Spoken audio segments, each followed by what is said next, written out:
What's up, everybody? Thanks for clicking this video. Thanks for tuning into my channel. My name is Simon Hill, and I'm here with my beautiful, lovely, sexy wife. Aw, hi everyone. What's your name? You gotta tell Oh, people your I'm name. Akdeniz. I feel like, we do this every Sunday, so I feel weird introducing myself every time. But I guess I should. If this thing ever gets big, the name of the podcast is Live with AKDI. It's not even Simon with AKDI. The name of it is Live with AKDI. Wow. So it's yours. Okay. I'm flattered. Anyway, so the reason I'm all dressed up is that we had a very nice dinner before starting this live. I'm lit a little bit. I had a beer for the first time in 2 months. We went to a very nice restaurant. What was the name of it? Tifliso. Yeah. What do they serve there?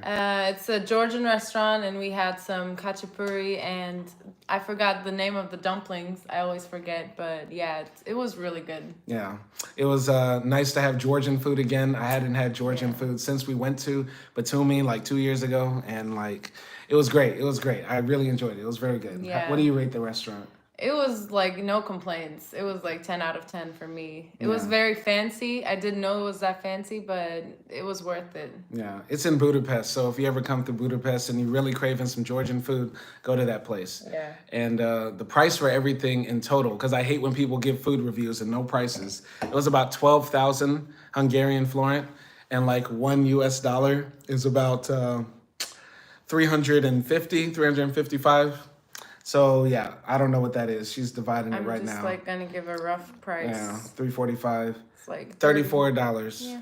$34. And we had 2 main courses and 3 drinks and a dessert. So yeah, so it could have been cheaper without the dessert and without the extra drink. So it was cool. It was cool.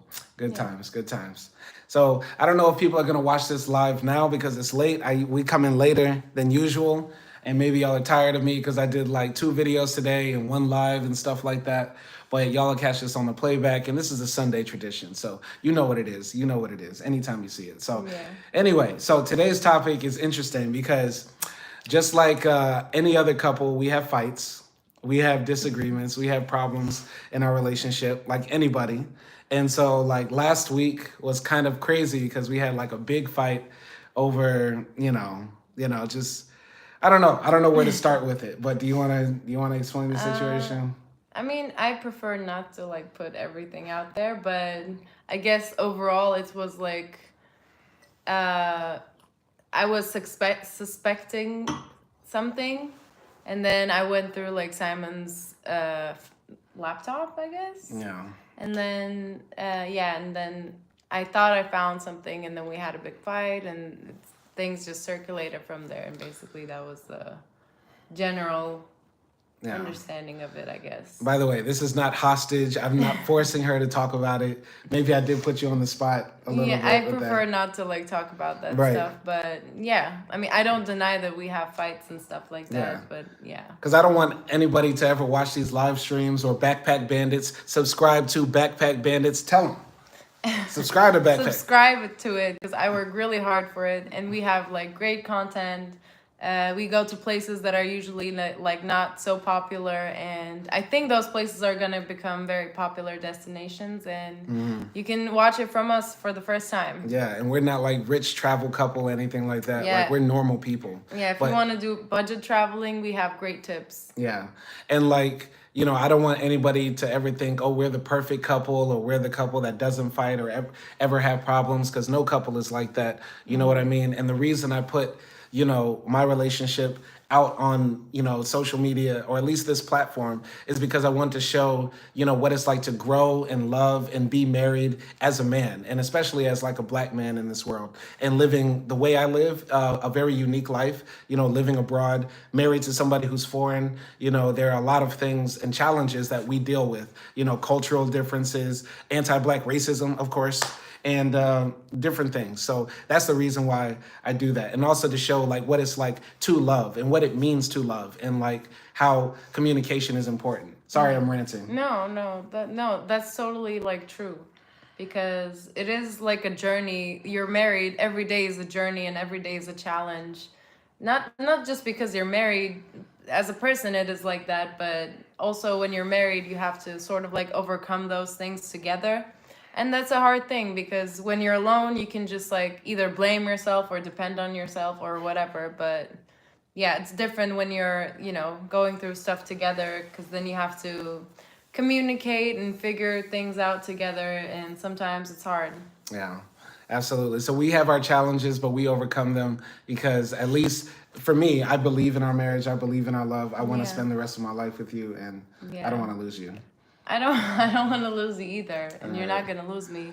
And I guess like that's one of the things that I depend on the most, or what I think makes our relationship strong is that because we both want to be with each other, we kind of like our mutual like purpose and motivation is just like being with together and loving each other. So no matter how hard we fight, we end up like, still wanting to be with each other. Yeah.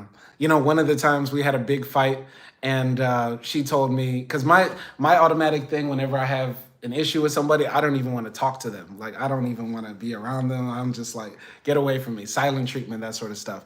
And one time we had a big fight, and you were like, please, whatever you're mad about, just talk to me. Don't go days without talking to me. And I feel like Yeah. I've tried to keep that promise, even though that's super hard for me. That's the Yeah. hardest part. Like, coming to you after we have like an issue.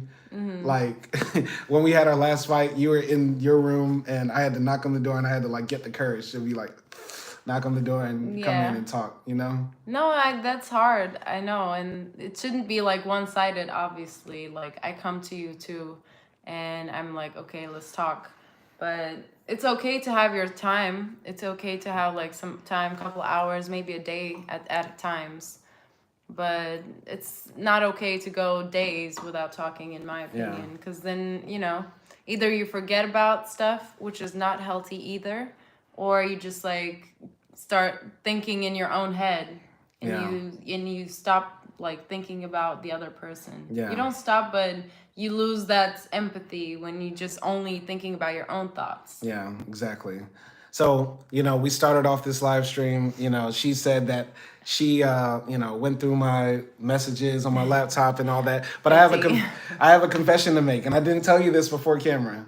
I Okay. didn't tell you this before camera. Okay, Jesus, I'm scared. Don't be scared. I'm not gonna ever do anything crazy. But I gotta admit, one time I did go through your phone. Okay. I did go through your phone one time just to see, because I'm not on Instagram. Yeah. So I get a little bit where I didn't do it, like, I literally did it one time. It's okay. I did it one time while you were asleep, and I was just like, let me just see. And like, I didn't find anything crazy, so I was like, I was cool, but I felt bad about it later. Yeah. About doing that. So I felt bad about it too. Like, you should have seen me because I had a class and my computer was broken, so I had to do my class on Simon's laptop. And that's basically how I ended up like looking through his chats on WhatsApp, because his like WhatsApp was open on his laptop. And I sat there, I had like 15 minutes to class. I sat there like a good 10 minutes just thinking, should I do it? Should I not do it? Like, if I do this, I'm gonna break his trust. And then like I spent 10 minutes looking on the computer screen, and then like I only had 5 minutes to check the chats. yeah. So yeah. Yeah, so like, it's not cool what I did, and I'm not gonna say that you're bad for what you did, because that's the topic for today's live stream. Is it okay to look through your partner's phone? Like, let's just get this topic out of the way. Like, I feel like on one hand, it is violating that person's trust. But on the other hand, if that person really has nothing to hide, it shouldn't cause a problem and that sort of stuff. And when it comes to your phone, what is it? It's a means to communicate with people, right? And if your communications are not, bad with the other person who you're chatting with, calling, texting, whatever, what's there to hide? You get what I'm saying? Yeah. So it's hard for me to say exactly, but I just got to think about it a bit more. But how do you feel? Is it okay to look through, your partner's phone? I would say in general, it's not okay, but at the same time, it's not realistic to think that you will never go through your partner's phone. It's just a part of the... Yeah, it's like it's a problem when you do it like every day or every week or something. It also depends on like how often you do it, and also like your intentions in doing it. If you're all the time like how you did it for my phone, you were just like, okay, let me see if like just there's anything there. I feel like that's okay to do it like a year in it, like once in a year or something like that. But if you just go through it like I don't know, like a crazy person, like looking through everything, like the credit account and all the stuff, I feel like that's a problem, and Yeah. there's an issue there. So I'm not supportive of that. I on one hand I see that, like doing it one time might be understandable. You get what I'm saying? But on the other hand, why don't you just ask the person? Yeah. You know what I mean? Because when you ask somebody, maybe you get more of a revelation than actually looking through it. You know what I Yeah. mean? By how the person reacts. You know what I mean? And maybe you could see like how you hurt that person by asking that.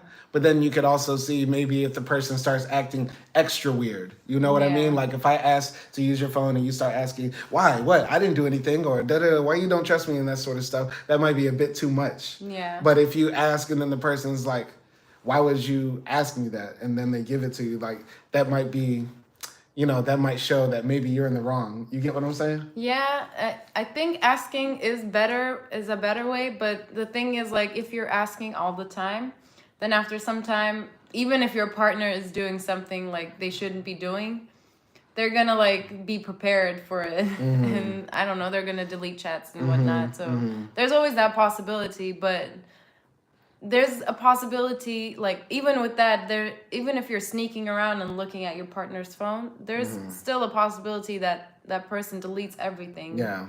Yeah. So you can't go through life like that Yeah. thinking, what if, and that's why like I don't know, I feel like going through your partner's phone all the time is kind of problematic. Yeah, it's definitely problematic if you do that all the time. And I don't know why you're with that person on both sides who you have to always check their phone and somebody who's always checking your phone. Yeah. Because that's unhealthy, in my opinion. Like, I feel like that's just wild and flagrant and not cool to do, you know? I just feel like, the best thing to do is always respect that person's privacy.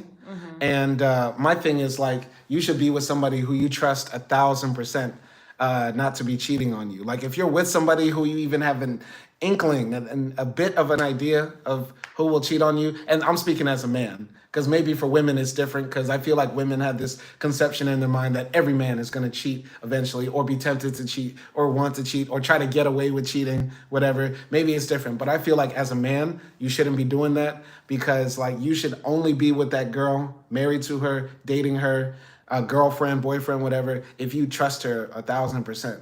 You know what I mean? Yeah, but the thing is, like, we talked about this in the dinner when we were having dinner, but the thing is, you can't really trust everyone 100%. You can't even trust your parents who gave birth to you. You can't even trust your kids and all of that. Anyone in your life 100%. Sometimes you can't even trust yourself 100%. So, like, there's always that possibility, and that's just like life. Like, we're married right now and we trust each other right now, and we know that like nothing is happening between like closed doors with anybody else, but who's to say like it's not gonna happen 5 years later, either for you or for me. We don't know that. So yeah, like I guess checking phone, like maybe it's some sort of like we said like it was like a validation of that trust. But at the same time, it's something that breaks that trust too. So it's very like, I don't know, it's a paradox within itself. I Yeah. guess. On one hand, I get what you're saying. Like you can't trust anybody 100%, but like we try. That's why you say I do. That's why you say you're my girl or you're Yeah. my guy. Like you at least care about that person enough to say like you're the person I'm gonna invest time in, my love in, my energy, that sort of stuff. Yeah. You know, so like we're all taking a risk with being in a relationship. You know what I mean? And to be honest, it's more of a risk for women than for men, honestly, because I'm leaving. My wife thinks I'm sexist, but I'm not. But like for women, they have to be worried about their husbands killing them, abusing them, leaving them with kids and stuff like that. For a woman's mind to say that's my guy, it's like very deep. And for men to do that, it's kind of, I don't want to say not as deep, but it's it's incomparable to women, you know, because they're putting their life in your hands. You get what I'm saying?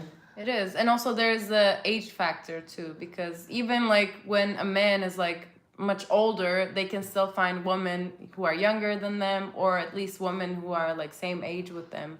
And it's so much harder for older women after like their husband left or their husband cheated on them or something. It's so much harder for them to like you know, make a new family or find a guy who they can trust. Yeah. Or things like that. So I think that plays a factor Right. in that too. Right. But I was gonna say something. Oh no, but I'm gonna just take it there. Like, Go ahead. you know, I tell you all the time, black men don't cheat. You know what I mean? And I know that goes one ear out the other. Yeah. But like for me, I know it goes one ear out the other. But for me, I take this very seriously because like you're my second marriage, and like I really view you as the last one, and like this is it for me being married ever. Like if we really were to break up or divorce, I would not get married again, honestly, because I'm giving this like 1,000%. And sometimes I mess up, sometimes I don't. But a big burden for me is like making sure that I like prove to the world and to myself that black men can love and be faithful and be good husbands and good fathers and all that sort of stuff. This is like a very high burden for me. So like when I think about like, you know, you not trusting me, at least about fidelity, it sort of a bit hurts me. You know what I mean? And I feel like it would hurt you too if I kept assuming like you were cheating on me, creeping on me or something like that. Yeah. Because like you would think, why don't you trust me, Simon? Like I've only been loyal to you, good to you and stuff like that. You know what I mean? Yeah. So And no, I trust you. I do trust you. And especially like after our last argument and stuff like that, I think I'm a bit clear on that right now, at least. And yeah, like for me, trust in at least in our relationship is that I can safely choose to trust you, because like I said, you can never trust anybody 100%, but I choose to trust you 100% because of how you treat me, because of like everything we've been through, and because like you've never, you know, cheated on me or anything like that. So I can say that, okay, I have evidence and I also have faith in you. So no. all that combined makes me want to trust you. Right. And that's like my value of trust. Right. But the thing about trust is like we have to trust but verify. You know what I mean?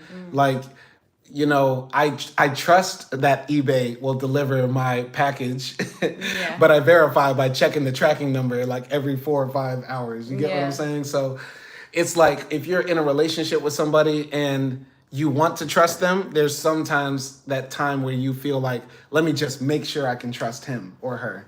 So let me look through that phone. Let me, you know, ask him about certain things. You know what I mean? Okay. So for me, this is what I would do, I guess. I think that's normal. Just to like validate you trust that person, that's normal. Obviously not like all the time. Like I said, like once a year, if like nothing bad happens between you, if you know, if there's no infidelity between the two person, then like just maybe it's okay to check like, you know, every 6 months or every year or something like that. But you have to tell that person that you check their phone, I feel like. Like, you Wow. have to be 100% honest with them. Like, how you did it right now, I know it's late, but every time I went through your stuff, I told you that I went through your stuff. okay. Because I feel like I can't keep that stuff to myself. You know what I mean? Are you So, saying it's like a... even if I don't find anything else, I'm gonna tell you like, hey Simon, like I just checked your WhatsApp, so and I didn't find anything else, but I just need to tell you to get it off my chest. You make it sound like the food inspector, like the restaurant, like HVAC guy comes every year, like unannounced, like Yeah, exactly. It's kind of like that. you never That's know not a when bad comparison. you never know when it's coming, right? It's Yeah. like that's why you You gotta have- be prepared. Yeah, you have to do the unannounced check, because it's okay to ask like, Yeah. hey, can you show me your phone? Like, hey, what are you talking about with this person? Right. And like they show you, and then it's fine, but that's prepared. Right. But like, let's say a guy gets really upset. Let's say his girl found nothing, but then she told him that she looked through his phone, and he gets really upset. Does he have the right to be really upset if she does that to him? She found something? No, she didn't find anything. Okay. So why Does he would have? he get upset? Because she went through his phone, his private belongings, private messages, without her knowing. Does he have a right to be like super upset? Like, I want to break up with you, or I'm not talking to you, or like, how could you? You know what I mean? I guess like every person is different. For me, like I wouldn't be upset if you check my phone every once in a while, every couple of months or something. Obviously, it would annoy me, and I would feel like you don't trust me if you check it all the time. But if you check it sometimes and then tell me about it, I wouldn't get upset because I don't have anything to hide. So why would I be that upset? But I don't know. Like I said, I'm not that particular about my privacy when I'm with you because everything like there is to know about me basically. And maybe I would get upset if, I don't know, my friend told me a secret and then you saw that secret or something like that and it was like their secret that I had to keep. I would get upset then maybe, but then again, those are all in Turkish, so Right. really, right. like you wouldn't be Yeah, no, able to know it. I'm in the dark about the Turkish stuff, but Yeah. No. And most of the time, I do tell you that stuff too. Sorry, girls. I don't think they're watching. Nobody watches my lives. Yeah, It's okay. I like cover it up a little bit and then tell you. Well, this is the thing. You be hiding stuff from me though, like some stuff, like your friend's stuff. Yeah, because it's like about me and them, or it's just about them. Okay. See, it's different for me because I don't really have friends, so I ain't got no secrets like that. Yeah. But I tell you, like, when I was hanging out with somebody who we know who's married, and then he was saying certain things.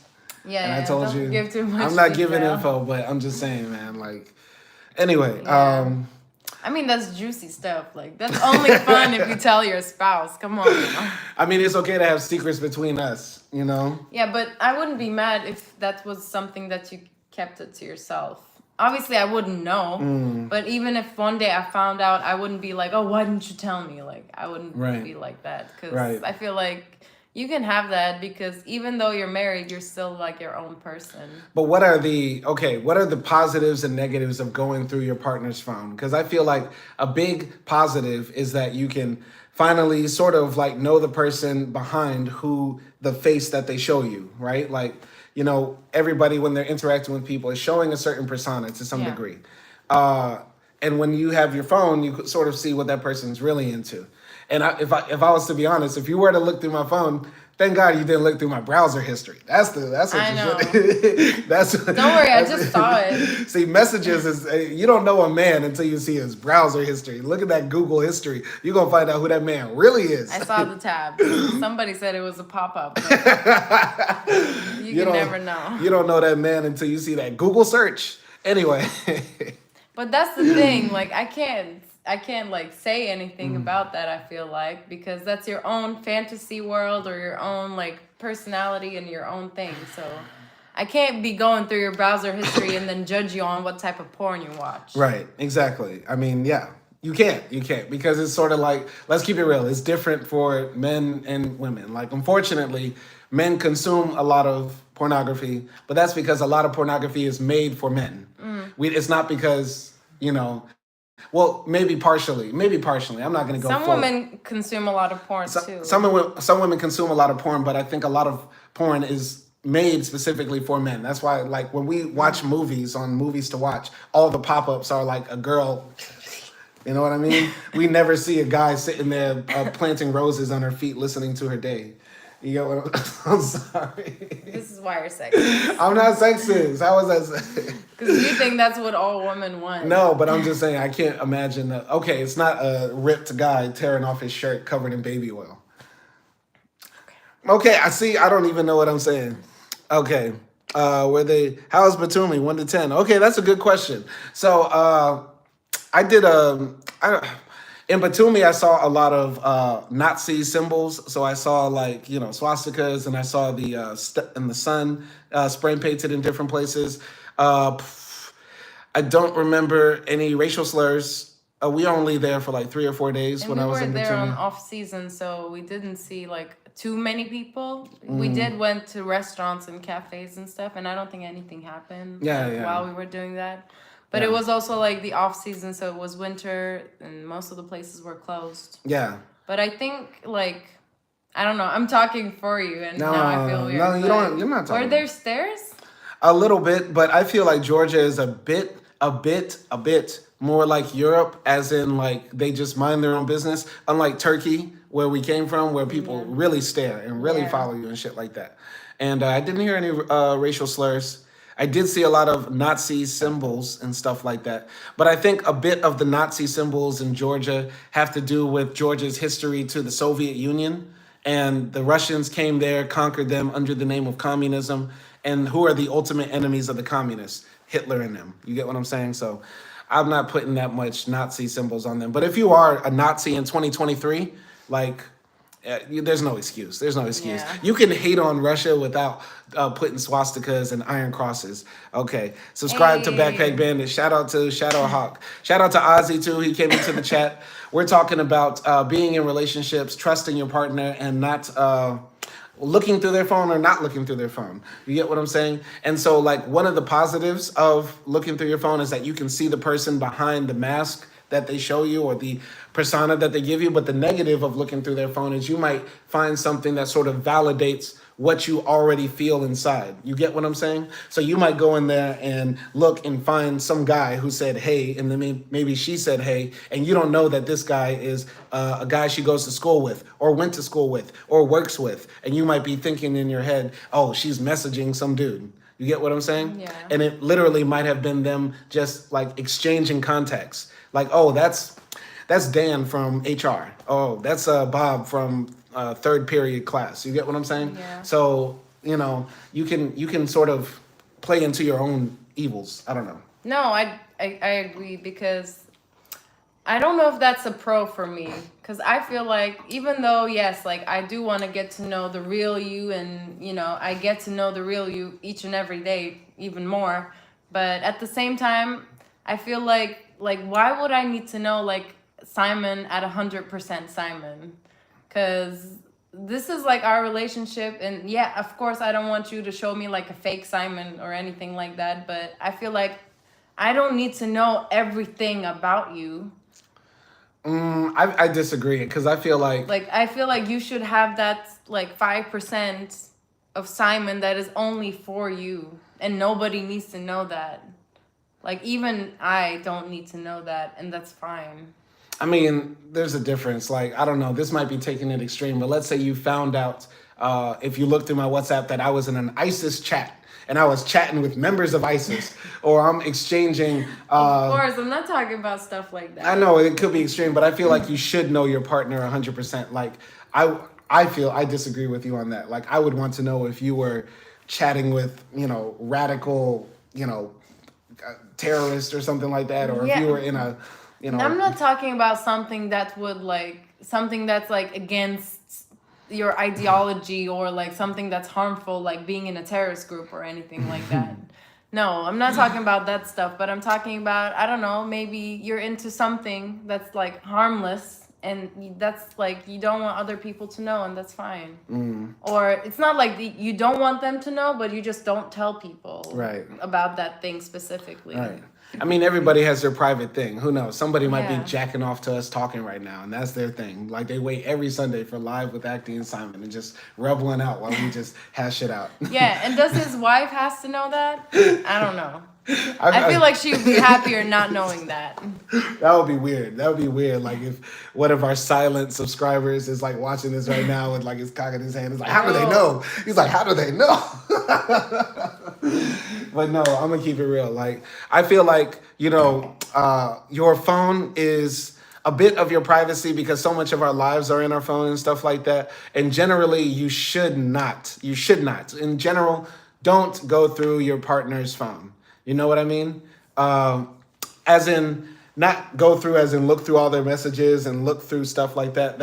I feel like that's bad business. And you're setting yourself up for negative consequences of that, because you're violating that person's trust. Now, it's different than not having the code to the phone or something like that. Mm-hmm. So like, AKDI can grab my phone, open it anytime, and like open up Google Maps or YouTube or some app to like do something. That's fine. But like, if she just sat there, took my phone and was looking through every message, I feel like I have nothing to hide, and she's welcome to do that. But it would be like, you could come across something that might not look as it is. You know what I mean? Yeah. Because I have like a lot of students in my WhatsApp group, like people that I've taught from Peru and all over the world and stuff like that. And some of their messages are there, some of them are not there and stuff like that. And, you know, if I'm just being real, you know, we had a big problem earlier because, like, you know, I just kept some pictures up that didn't need to be there. And that was a problem for me. I shouldn't be doing that, you know? And yeah, I feel like just leave, don't dig too deep, because you never know what you might find that could just be something that could like hurt you in your perception of it. Sorry if I was ranting. I'm lit. I am lit. Yeah, but that's the thing. Like, yeah, it could hurt you and you might understand it wrongly. But if that, what is that? I don't know. You want to But- open your phone and look at but- the chat? Yeah, I'll look at it. But if that's, I feel like it's easy to explain. If that's something that's, you know, you understood it wrong, then you can like ask your, you know, spouse and confirm it. Wait, say that And again. the- I'm lit. Me too. I couldn't see that. I couldn't say that. Go ahead, say it Anyway, again. if you find something suspicious and you think it's something that it's not, then you just ask your spouse and then ask for confirmation. Right. And I think the problem would start if your partner is not giving the answers that is like detailed enough to, you know, prove their point. For me, at least, and that's one of the things that kind of sparked our like, you know, thing too, or at least the point where I became suspicious and paranoid in my head because I was like, this is not enough explanation. Yeah, absolutely. But once again, guys, we are not the perfect couple, and we're not even like the role model couple. I don't want anybody coming here being like, I want to be like Simon and AKDI. You should be like Simon and AKDI in the sense that whoever you pick, you're gonna like work at it, because it's like, it's not easy, you know, being married. There's a lot of fun times. Like, we had a fun time tonight going out. Yeah. We had a fun time yesterday. We had a pretty fun weekend. Like, we've been inside all like for the past 4 days. So like going out tonight was fun. But being married is not easy, but it is like, there's joys, there's ups, there's downs. You know, it's just about dealing with that stuff. And we're not perfect. And I hope whoever you are, that you find who you really love and that sort of thing. Yeah. Yeah. And also, I don't know. I was thinking about like pros and cons of checking your partner's phone. And I guess like one thing that we said, that one of the pros might be validating your trust. But if you do that to validate your trust, do you really trust that person to begin with? Like I said, like, I feel like trust is a very rare commodity. Like, when you first meet somebody, literally when you first meet them, you have zero trust. Over time, they build up that trust, right? And then when that trust is even slightly broken, it can never be fully repaired. You know what I mean? When somebody breaks your trust, after they built it up, it can never go all the way back to where it was before. So like, you know, even if something bad happened, like you cheated on me, or I cheated on you, and we decided to get back together, we could only mend what was already broken, you know? So it's like, when you verify what's the trust that you have, or if you do something that violates the trust that you have, it can never, you know, be exactly the same. You know what I mean? And so that's why I feel like it's important maybe to verify, but verify in a way that's like open in communication. So like you said earlier, I tell you I'm gonna look through your phone. Or even better yet, because I kind of disagree with that, you tell the person or ask the person, can I look through your phone? Or something like that. You know what I mean? Yeah. That's my opinion. I don't know. Okay. What if so what if there was a cheating situation? And then let's say like I cheated on you, then are you allowed to look through my phone like regularly without telling me? Like, that's funny. is that gonna be allowed because I cheated on you? So it's like kind of like my punishment. If I decided to stay with you, yeah, like you decided to stay with me, and then let's say like I don't know, I had a one night stand with a guy, and then like we argued, we had a break, and then 3 months later we're back together.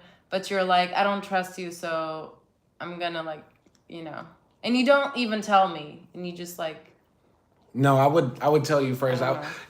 If that What would was be me, the strategy? honestly, that wouldn't be me because I don't have the time to go through your phone like constantly. But like if I said, if we're gonna be back together, I have to I have to have your passwords to your accounts and stuff like that, and look through who you're messaging and stuff like that.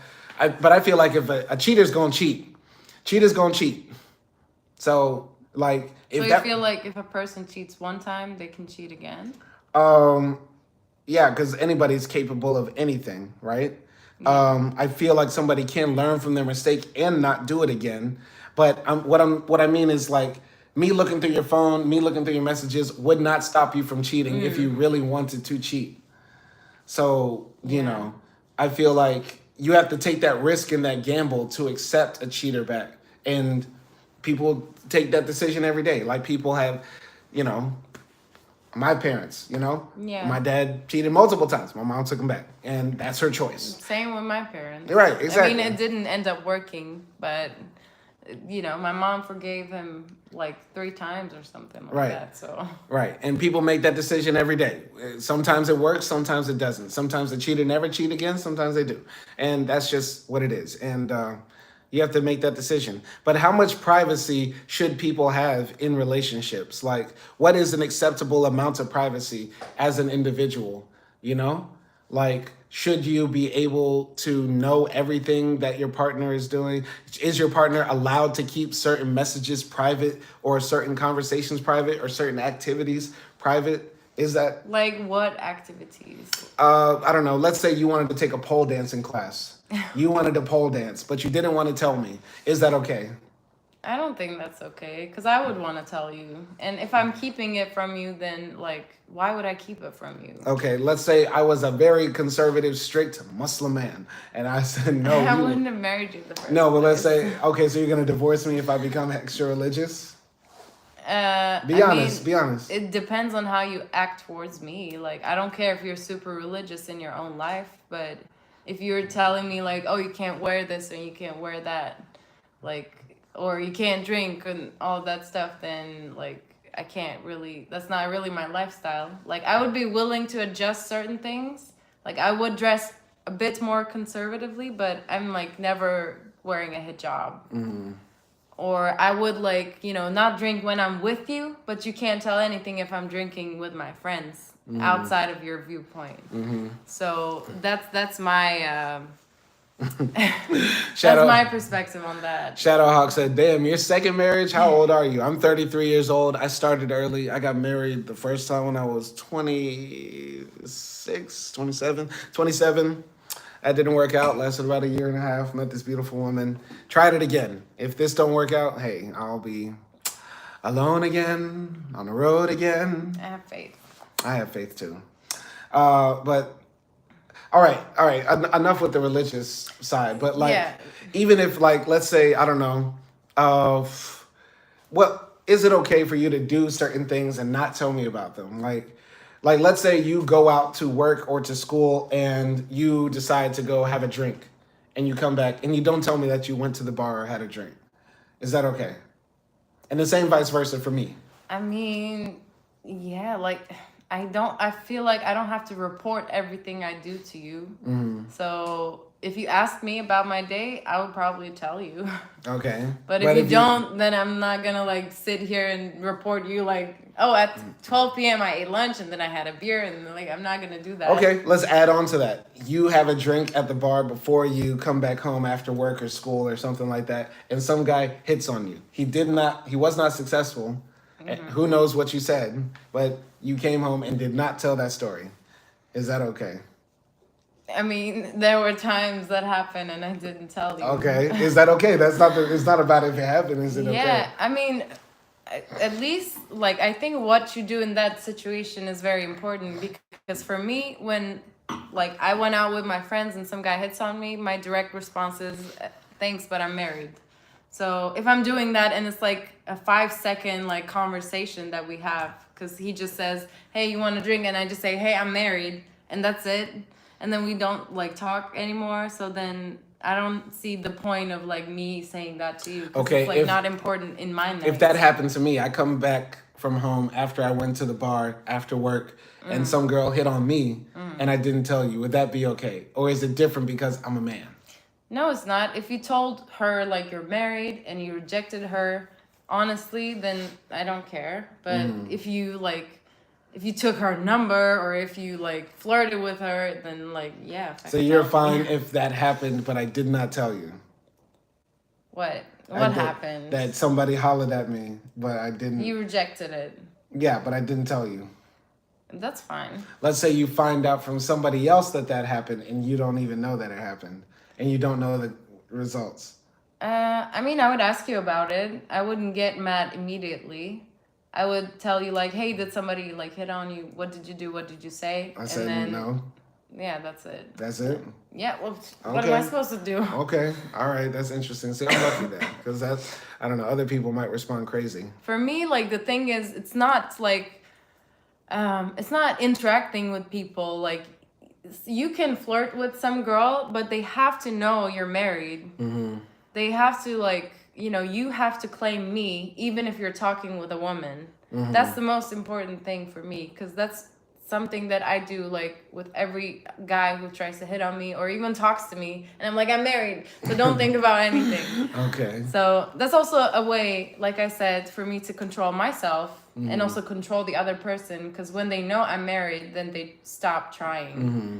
And even if they try, then I'm also like, okay, they know I'm married, so like stop. Okay, all right. So for me, that's something like a controller and also a reminder.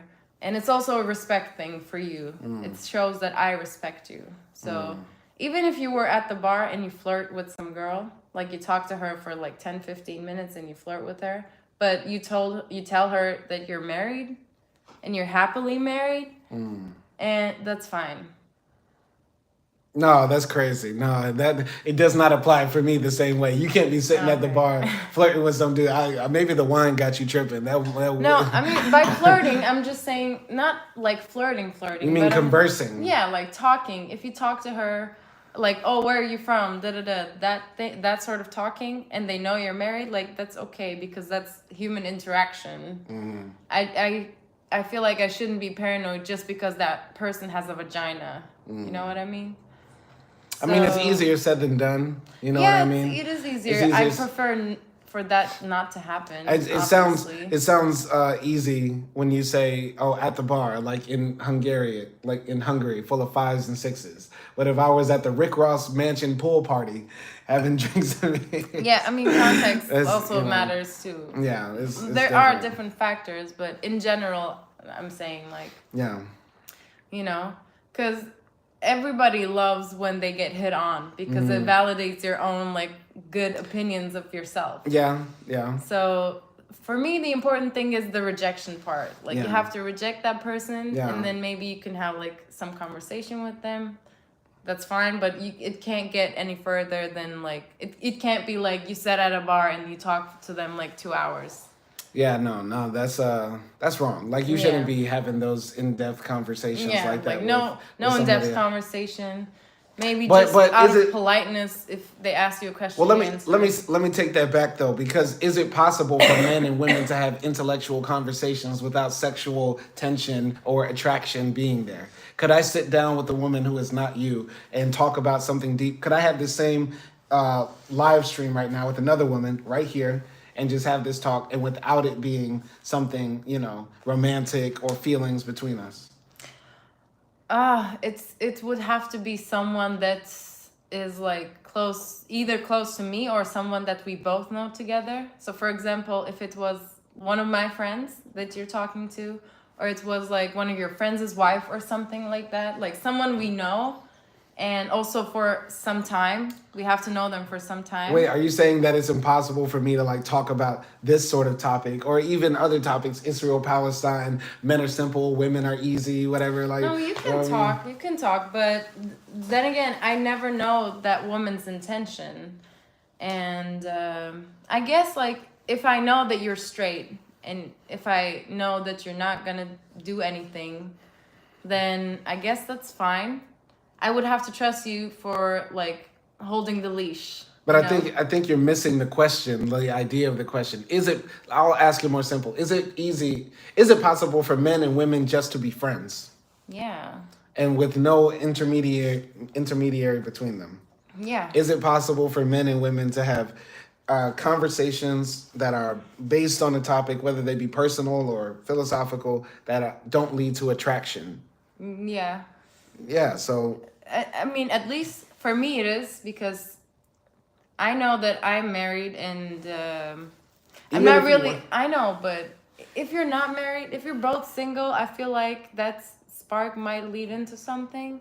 But if you're at that point in your life where you're not when you're not like actively looking for something, then you have a different set of mind. So yes, you can sit down and have those conversations with, like, if one of them is married, or if it one of them doesn't. is like in a serious No, no. Can relationship. two single people, men and women, both heterosexual, sit down and like talk about something without it Yes, being? yes, they can. But I feel like But this. I feel This like is you're what adding I'm. stuff on it. No, yes, they can. No matter what the like. The thing is, they can be friends and they can sit down and talk about deep stuff. The only thing I'm saying is, when you're both single, there's a higher possibility that something might happen. A higher possibility, but But it's it not. Is doesn't it mean a it higher can't a higher happen. possibility or an overwhelming possibility, meaning that it's likely?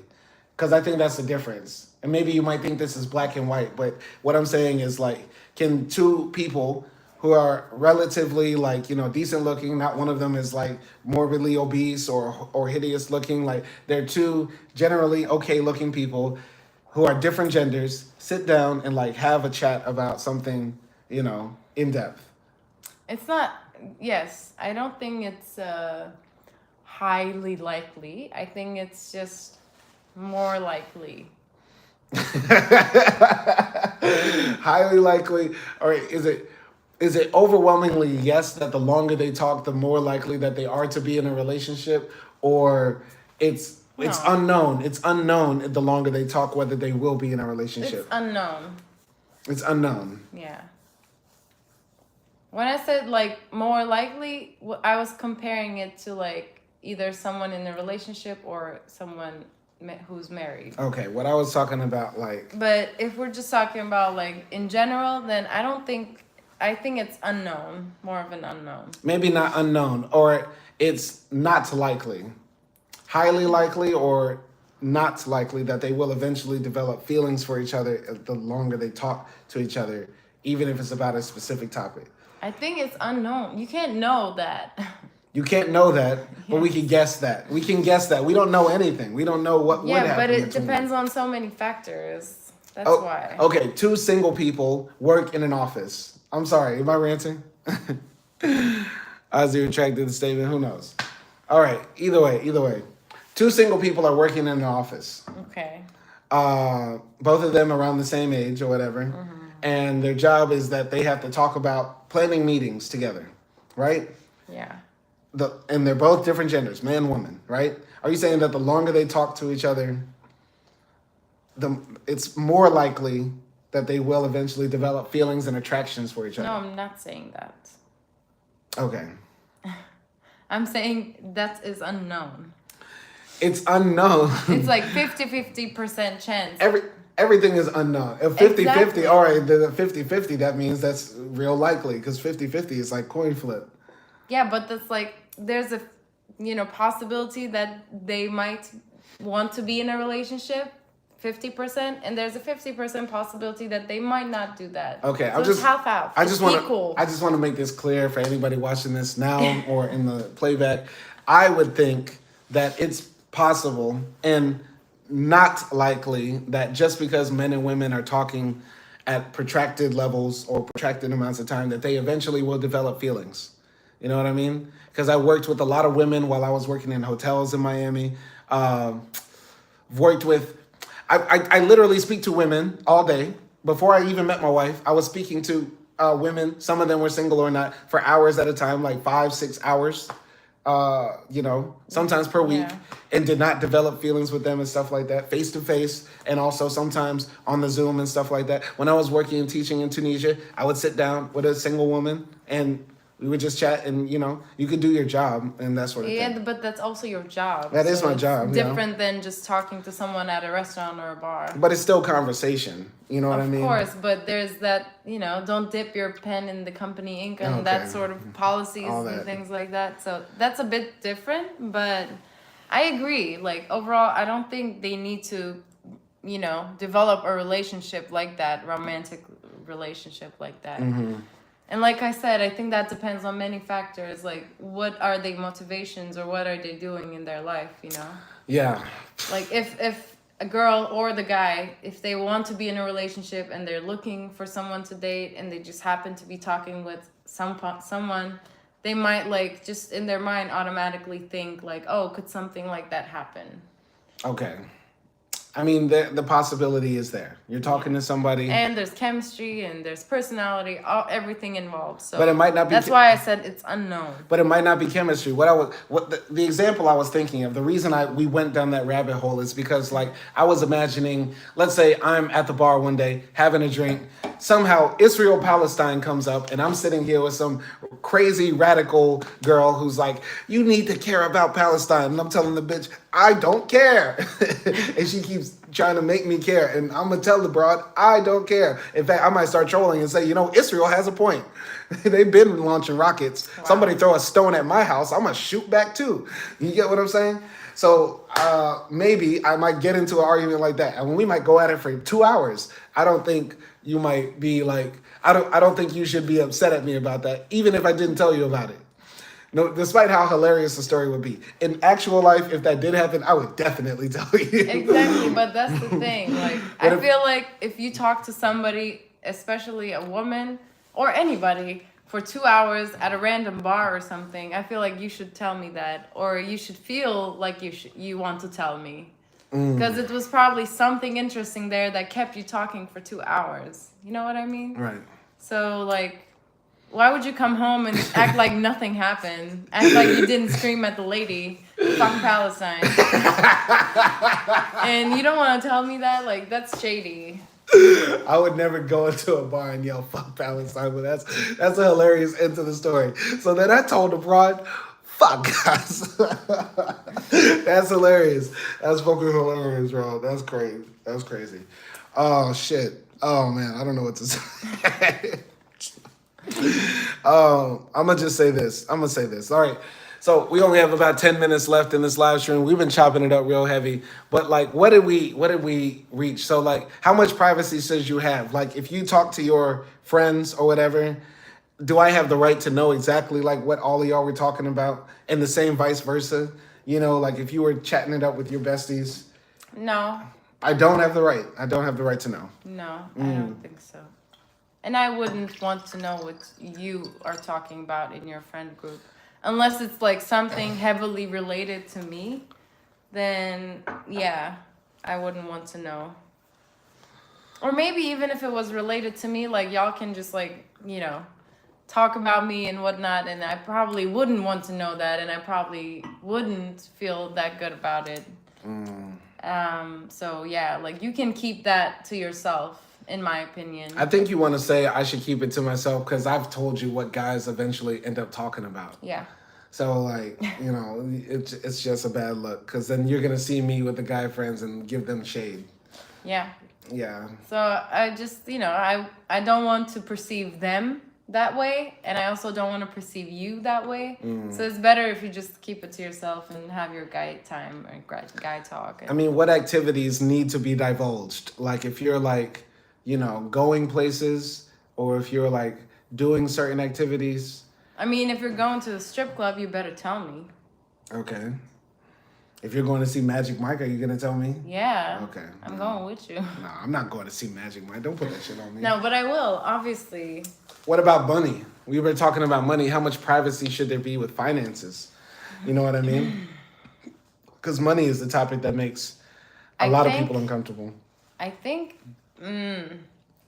money should be transparent, as in like how much money you make or your savings should be transparent. But even though you're married, each person is allowed to have their own savings or something if they want to. Is it okay to hide those savings though? I don't think it's okay to hide it. I think, like, personally, I wouldn't tell you if you had savings, I wouldn't ask you to spend it on me or on us. I think the danger. So it would be so much better that knowing you have that, that's fine, and it's yours, like, and you can, keep it and whatnot. So I wouldn't get involved in that, but I would still want to know, even if I don't know the amount, I would want you to tell me, look, I have some savings and I want to keep them, like, to myself, and I would be okay with that. I think the danger with having savings and the other person knowing about it, especially if those savings start to become really, really big, like you got six figures, like 100,000, 200,000 in a bank account, or God forbid, $1 million in a bank account. And this person might be saying, these savings are for me to buy a Ferrari. I've always wanted a Ferrari, and this is my dream. And meanwhile, y'all might be, living in a rundown apartment, or y'all might be living in a house that's too small for you and the 2 kids and the third one on the way, or something like that. So you have all of those, you have this dream in your head about the money you're going to use. Mm-hmm. And, the other person is like, but we need this, this, and this. And so, like, that can cause problems and contention. If you're with a person that's, like, gonna buy a Ferrari while you're just, like, staying hungry with your 3 kids, don't be with that person. But what if the guy told you, or girl told you, I've always wanted a Ferrari. First date, they wouldn't shut up about Ferrari. And you fell in love with them because they're so passionate about fiery cars. Bitch, we're hungry. Like, come on. Oh, no, you're not hungry. You're not starving. But it's like the means don't match the money. The means don't match the money. So you have $1 million in the bank account, but you're still living in like a 2-bedroom apartment where the rent is like $700 or $1,000 or something like that. Y'all ain't starving. Y'all got food in the fridge. Y'all got a car, but he's really saving up for that Ferrari. You get what I'm saying? I mean, that would definitely be an argument, I feel like, at least for me, because, yeah, you can keep the money to yourself if you really want to, but don't be like buying a Ferrari and just putting it all up in my face while, like, we can't pay the tuition for our kids' university or something. I'm not saying that somebody would do that, but they might be living a substandard lifestyle and making sacrifices for their dream, but while holding money or hoarding money. You get what I'm saying? And it can go both ways. You know what I mean? A woman might be saving up for something she really wants. She wants to go back to school for her doctorate. She wants to fly to Japan. She might want to, do something. Yeah, I understand that. But I feel like once you get married, you intertwine your lives. So if you have like that sort of money and you're only thinking about your dream, I would feel like that person still has like a bachelor state of mind. So if that's the case, the person should hide it then, because it is their money. They should put it where they want it. No, it shouldn't hide it, but I don't know. If the person hides their money, is that wrong? I think it does affect the trust. But it's not wrong because it's their money. Like, I don't know, who am I to say anything about it? So, like I said in the restaurant, like, I wouldn't like divorce that person or anything like that, but I would definitely question certain things about like our relationship and how much that person trusts me or how much I trust them. But what if, money causes a lot of fights and friction and that sort of stuff. So if you found out right now that I had $6 million, meanwhile, we've been living kind of hand to mouth. You know what I mean? We're not poor. We're not destitute. We're not out on the streets. But sometimes I'm like, hey, turn the heat off. We don't need all that heat in this house. You know what I mean? I don't want the bill to be that crazy. Yeah. Meanwhile, I got $6 million. You know what I mean? I made you wait like a week before I bought you a new computer. You know what I'm saying? And meanwhile, I had $6 million. I was like, let me wait till the credit re-ups in my bank account. I wouldn't be upset at that.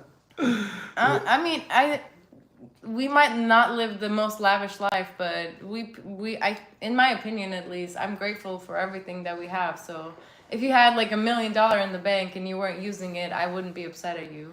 We're not like starving or anything. Right. So if you want to keep it to yourself or keep it for the future or something like that, I would be like, fine, because there's nothing like missing from my life right now. Honestly, with the money thing, honestly, if you had like 2 million and you literally were looking me in the eyes right now and saying, Simon, we're broke. Meanwhile, you know you had 2 million and you didn't tell me, I would be upset, but I would understand it. Yeah. This might sound crazy. This might sound crazy. It might sound Of course, like I would also say like you say you're broke like every single day. Like, who are you fooling? Right. Why are you trying to fool me? Like, Right. I would say that. By the way, guys, I am broke. I am super broke. We are both broke. But it would be different for me because if I had that much money and I made you pay for everything, because you pay for most of our things, that would be everything. So if I had a lot of money and I still like depended on you to take care of me, then that would be effed up. My thing that the reason why I would understand that you were hiding money from me is because number one, I might literally go crazy knowing that you had 2 million and so many things that I have crazy in my brain, like a fucking app where people can order BLTs, only BLTs, and peanut butter and jelly sandwiches, only that. I would be like, AKDI, why didn't you do that? But I know 6 months from now, a year from now, I'll be like, that's a dumb idea. Yeah, I wouldn't do that either way, Simon. Either way, but exactly, like money can sort of like make the worst person out of you. You know what I mean? Yeah. And it can make you do crazy things, and it can be the ruin of you. And so many times, people have like hurt each other and lied to each other and damaged their relationships over money. You get what I'm saying? So I could understand that. And on top of that, if I was paying for everything while I knew you had $1 million or $2 million, I feel like you would do that because you would be like, you know what? Simon needs to feel like a man. Because I'm going to be real. Paying the rent, paying the lights, paying for groceries makes me feel like a man. This is how I understood a lot of my manhood when I finally came into it. I remember when I first paid my first rent, when I first paid my first water bill, when I first paid my light bill, my dick touched the floor. My dick was big as hell. Boy, I felt like big motherfucking man. You get what I'm saying? And this is a real thing. This is a real thing that like, it's the burden and the blessing of being a man. And that's how I understand it. So you're gonna feel bad when I pay all the bills and the rent? No, because I'm tired now. I'm tired now. I've proved myself to be a man by doing that. Like doing this multiple times, over and over again. And I proved myself to be another level of man by doing it in different countries over and over again. So like I've done it. I've done it all. I can brush my shoulders and I can say, you know, my manhood has been certified and solidified. But maybe you would do that, like not pay for everything right now, because maybe you would say, the guy that I met in Serbia, who I fell in love with, might be a different man if he can just sit on his ass all day and play PlayStation 5. And that's not what I want. And maybe I would think that deeply. Maybe I'm going off too far in the deep end. I'm not that sexist. I'm not saying you're sexist, but it would be like, you know, it would be like, I wouldn't tell you if I had $5 million when I first met you because I want you to love me for me. Yeah. And I don't want you to change. And you wouldn't want me to change from the man that I was when you met me in Serbia with, you know, a little bit of my shit together. You get what I'm saying? Mm-hmm. And, I've been a rich girl. I can just sit here and jerk off all day. You get what I'm saying? I mean, I wouldn't think that, I guess. Like, from right now, with having no money, I say I wouldn't think that. Maybe if I was in that position, I would. I don't know. But for me, like, some of this influence came from my dad and all his crazy talk about, you know, the system of the world and money and everything like that. So at least for me, money is just like it's not something that I want to achieve. It's just like a sort of a tool that I'm using to just like get through life. Yeah. Like I don't know. After some point in my life, I stopped thinking like, oh, I'm gonna be rich when I grow up, because at this point, like, it's not that I'm not hopeful, because I know I'm gonna have a good job in later years. I'm gonna be a psychologist and I'm gonna probably make like some decent money, not the richest person, but I'm just like fine with that, and I'm okay with, you know, anything I get in life, as long as I'm not starving or anything, and I can take care of myself and my family and my kids in the future. And I don't really strive for something bigger, or at least I don't have that money motivation. If it happens, it will happen, and I'm more motivated by the work than the money, to be honest. Ain't nothing wrong with saying that you want the money, man. No, there's nothing wrong. Like, you know, like the girl that I went to Serbia with, she loved money and she said it, and I loved her for saying that because she was like so honest about it. Yeah. And I understood her too. And there's nothing wrong with money. Money is great, obviously, when you have it, everything sort of works out. I'm not saying I hate money or I don't want to ever have money, but I'm just saying, like, I'm not looking for something too extra. But whatever From my whatever future. dollar you get, you feel like you should tell me that you have it. And if I want to know how much you have, you should tell me. I mean, that's what I think. I would tell And the you. same vice versa. Like Yeah. if you ask me, that's what you say. As long as our relationship is like this, then yeah, I would. I know that sounds good in theory. Like if I want to know how much is in your bank account, you tell me and you tell me and vice versa. Like I should tell you. But honestly, I feel like, and you might hate me for this, I feel like a person does have the right to sort of protect their money and assets. Yeah. And not be fully transparent with that. Not as in like, you know, keep shit from you, as in like, oh, sorry, baby, we can't afford milk, we can't afford bread, I can't buy a car. Like, that's crazy. But if I had a lot, you know, a lot is different than a little. You know what I mean? And having a lot of money can really change how people interact with you, view you, see you, and that sort of stuff. Yeah, but And it might be dangerous as well. yeah, but then like if you really don't trust me with not, you know, if you really don't think our relationship is strong enough for you to reveal that sort of information, why are you married to me in the first place? I'm married to you because I feel like you love me for me. I do. And So why would you afraid that like a big amount of money would change that? because I feel like a lot of women, unfortunately, they say, I love you for you, I'm not in it for the money. And then when that divorce happens or they separate, now it's, I need half. You got 20, give me 10. Wow. I'm not saying that's you. I know. No, that's totally fine. For me, at least like my mom as a role model, when she got divorced from my dad, she didn't ask for any money because at the time she didn't need it. But he didn't have any. Yes, he did. Your dad had money. My dad was like working at the time. He was making decent money at the time. He could have like given at least some sort of like child support. He made decent money, but he didn't make, you know, He your wasn't a stepdad's money. billionaire. He wasn't a billionaire, but Yeah. Sezgin is richer than your dad. Your Is. stepdad is richer than your dad. I don't know if that time, if maybe my dad might have been also like at the same level as Sezgin this time. Right. Sezgin, by the way, is like her stepdad, right? We're talking stepdad. Anyway, we shouldn't say Say his names. name. Okay, we won't say names. Your Either stepdad way. is a rich man. He's not that rich, but he's okay. He's doing better than I would say 90% of most Turkish people. No, he's higher income, yes, but he's not like a billionaire. Or He's not a billionaire, but he's doing fairly well. Yeah. I don't know why do you think that, but yeah, he does. He has a small company, which makes him like puts him in a good position. And because he lives in a touristic area, he makes a lot of money from tourism, basically. But yeah, like The thing is, the reason I brought that up is because you said, "Oh, my mom, yeah. Your mom didn't need her man to take care of her after the divorce." But let's keep it real, like she's, you know, getting a lot of help from her ex-husband. That's what I was going to say. Like now she doesn't have the luxury of finding a job because she's almost like 55, 56 years old, and nobody really hires a 56-year-old woman. So the only thing she can do right now is maybe like find her own business, open up a cafe or something like that, Right. you know?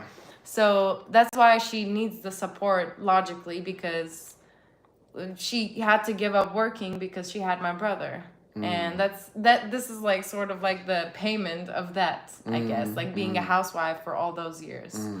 So, but when she had me, she was young, she was like in her 30s, she could get a job, she got a job, she did become like very successful, and she did become rich at some point and things like that.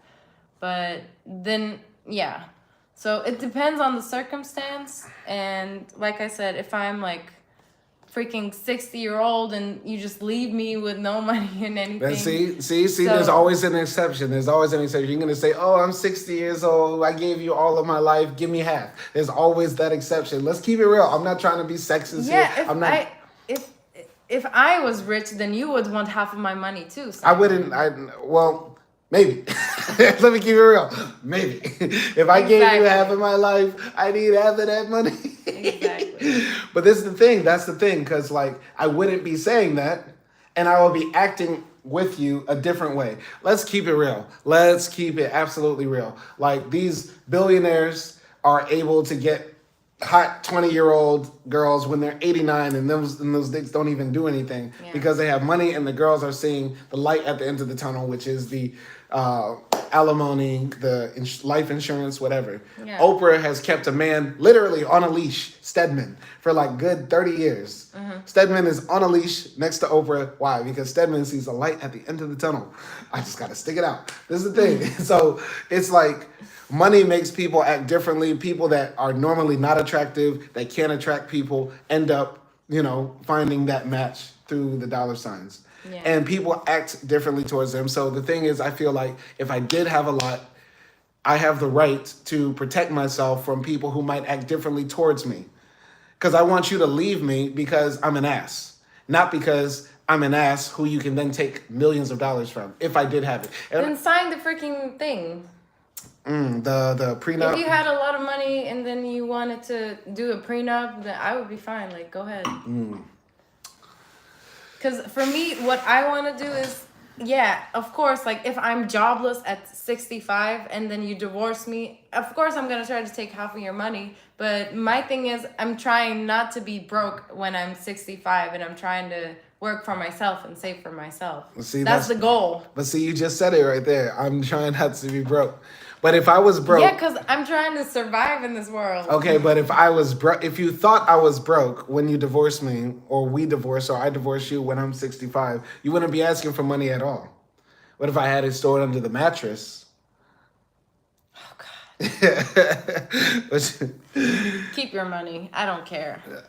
I don't have any money, and I hate that I'm actually talking for the bourgeoisie upper elite as if I'm not the working class poor, like I'll always be. Being 100% honest, obviously, yes, money is good because if we had money right now, if you had money, if I had money, we want to do a lot of things. We want to travel and all sorts of things. Buy a PlayStation 5.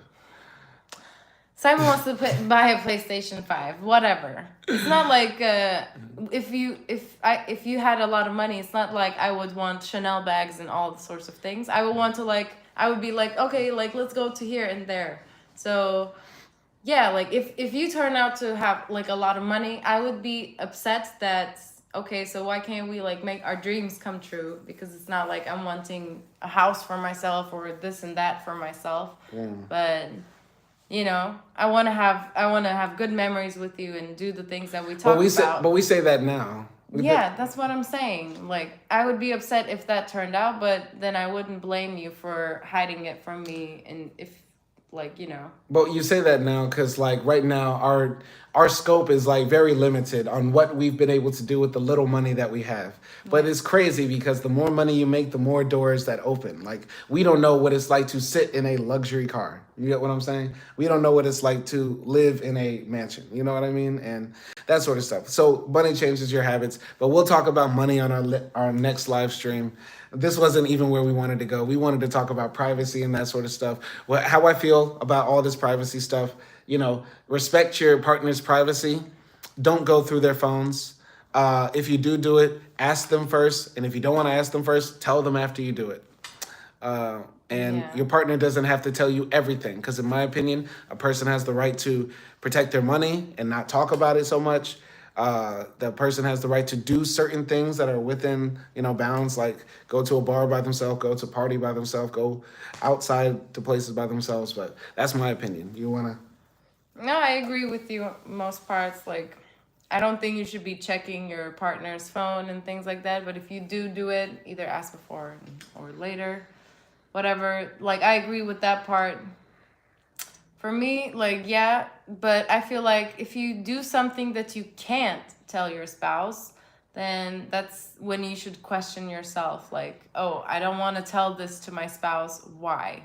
Why do I not want to tell them? And that's either like a problem. Maybe you feel like they don't trust you enough and you don't think they can handle that. Like you think like, oh, they're gonna be so mad, so I don't want to tell them. That's a problem in your relationship. Or it's something that you did that was bad, but you just don't want to admit it to yourself. So I feel like that's a question that you should ask. Like, if I can tell this to my partner, like, you know, then probably it's okay. And if they can handle it well, then probably what you did is okay. And that's something that I ask myself when I do something. And about the money thing, yeah, I feel like, again, the same question. Like, I think you should be transparent, but in the end, you should be the person that decides what you want to do with money. Even if you want to buy a Ferrari when you're like doing okay. We're gonna fight about this next Sunday. I swear to God, because I'm letting you off the hook now, but you're playing both sides. How am I playing both sides? I'll let you live. Anyway, I love you. I love you. All right, and peace. Thanks for watching.